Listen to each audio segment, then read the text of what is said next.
Um, so I'm here today for my week 66 and 67, I think.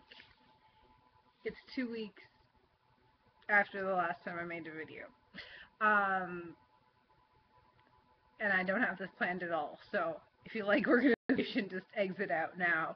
I'm not really going to talk about a lot this week, but I'm sure I'm going to say that and then I'm going to ramble for like 15 minutes. So, anyways, um, most of what I was going to talk about for these 2 weeks, I'm actually going to talk about in a video with Matt, just because he did both of the events with me. And I think they just kind of deserve their own video to talk about, but I should probably do weight. I don't have the exact numbers. I was 195.6 this morning, which is like a 4.4 pound gain over the past 2 weeks, and it actually, that number was exactly the same last Tuesday, so I actually gained that four some odd pounds last week and maintained this week. If that was actually like fat weight, I highly doubt it. Because I didn't really, when I had like lost like 5 pounds or whatever it was, I was like, no. I'm like, how far out of surgery? I didn't lose like 5 pounds in a week. So if you've been following me, you know that like my numbers for the past few weeks now have just been like all over the place. But point being, I'm still in technically what was my original like maintenance range, and I feel like I'm going to use air quotes for everything in this video. But like technically 199 was my goal, and 190 to like 200 was supposedly my maintenance range. I hit my first goal and I re-evaluated where I was and said, okay, next goal 180. So, I guess now this isn't my maintenance range, but at the same time, it kind of is my maintenance range. Point being, I'm staying in the 190 to 200, and I'm okay with that. I haven't bumped myself back up above 200, and that's kind of really where the set point needs to be. I probably should have planned this video at least enough so that I had a place to put my laptop down and didn't have crazy hair. I'm literally about to go to bed in my Talk Nerdy to Me shirt with a radio on it. So yeah, the two big things that have happened over the past 2 weeks. I did my first mud run and I did my first triathlon. So I definitely am going to talk about both of these things with Matthew, who's just lovely hair going on, with Matthew whenever we both get around to having time to make a video together. But so I did the Biggest Loser off-road challenge, which really is a Spartan race. You go to a Spartan event and you just sign up through Biggest Losers. They have a whole heat of like the Spartan races, all just Biggest Loser people, and people from the Biggest Loser are there to kind of help you out and coach you along. And they don't make you do burpees if you fail a challenge. That being said, you're certainly welcome to do burpees if you want to. I actually, now that I know that it literally was me doing the Spartan race without the necessity to complete 30 burpees upon failing a challenge, I really wish that I had just like manned up and signed up for the Spartan race, because now it's like I totally could have done that. there were definitely challenges I didn't complete, but I could have done 30 burpees. Um, that being said, I think the Biggest Loser Off-Road Challenge, the way that it's organized, the way that there's like a support and people to help you, and it takes the pressure off of it, really, because it's like, oh, you failed it? Okay, move on. And people are there to kind of give you tips and stuff. I really think that the Biggest Loser Off-Road Challenge is a really good way to get your feet in the door, and I was going to say get your feet wet, but really get your feet muddy, if doing mud runs is something that you're interested in.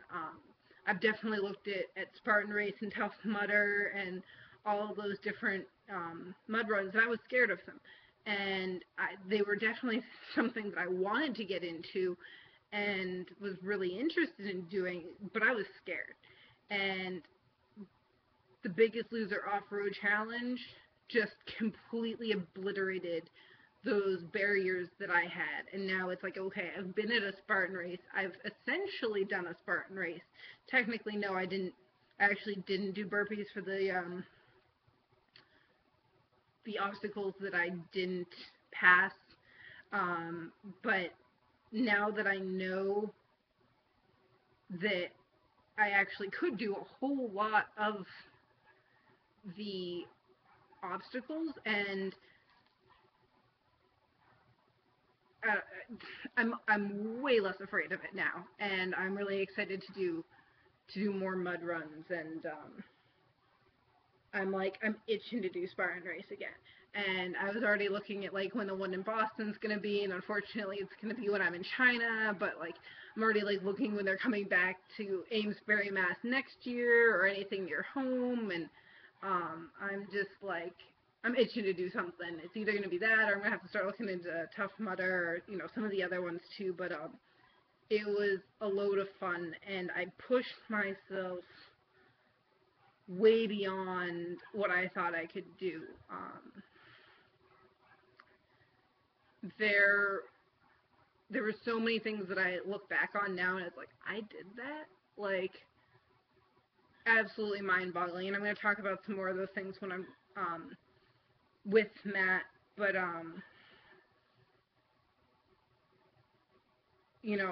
climbing some of those walls, the monkey bars. Like, okay, so I didn't do the monkey bars on my own, but I got a piggyback ride from Matt, and I kind of half did the monkey bars, half kind of was like, had my legs up over him, and was getting some support from that. And it's like, okay, so I didn't do it completely on my own, but number one, a good half of the, like, normal people, the people who had signed up for Spartan Race, were also getting piggyback rides on that.